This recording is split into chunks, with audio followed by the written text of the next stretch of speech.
حضرت ابراہیم بن ادم کے پاس ایک نوجوان آیا، کہنے لگا میں گناہ کرنا چاہتا ہوں۔ فرمانے لگے بالکل کر، اللہ کا دیا ہوا رزق کھانا چھوڑ دے اور گناہ کر۔ کہنے لگا یہ نہیں ہو سکتا۔ فرمانے لگے چل پھر اس طرح کر، رب کی زمین پہ نہ رہ، کسی اور کی زمین پہ چلا جا۔ کہنے لگا یہ بھی نہیں ہو سکتا۔ فرمانے لگے چل اللہ کی چھت سے نکل جا۔ کہنے لگا یہ بھی نہیں ہو سکتا، تو آپ رو پڑے۔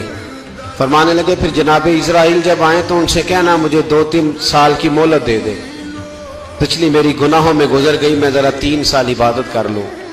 تو وہ شخص بھی رونے لگا، کہنے لگا حضور وہ مہلت نہیں دیتے، وہ جب لینے آتے ہیں تو پھر لے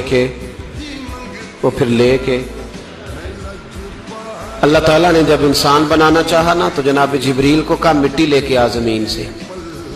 حضرت جبریل نے مٹی پہ ہاتھ ڈالا تو باقی کی مٹی رونے لگ گئی، اسے جدا نہ کر۔ تو جناب جبریل چھوڑ کے چلے گئے۔ حضرت میکائیل کو بھیجا مٹی لا، مٹی پہ ہاتھ ڈالا تو باقی کی مٹی رونے لگ گئی، چھوڑ کے چلے گئے۔ جناب اسرائیل کو بھیجا، مٹی پہ ہاتھ ڈالا تو باقی کی رونے لگ گئی، چھوڑ کے نہ جاؤ۔ تو حضرت اسرائیل فرمانے لگے تیرا رونا دیکھو کہ رب کا حکم دیکھو۔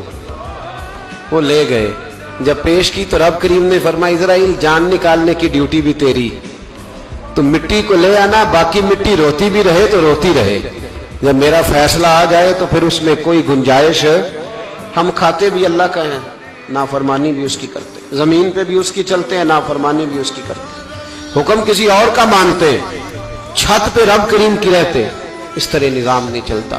میرے بھائی یاد رکھ لو، گناہوں کی سزا ملے گی، زندگی تنگ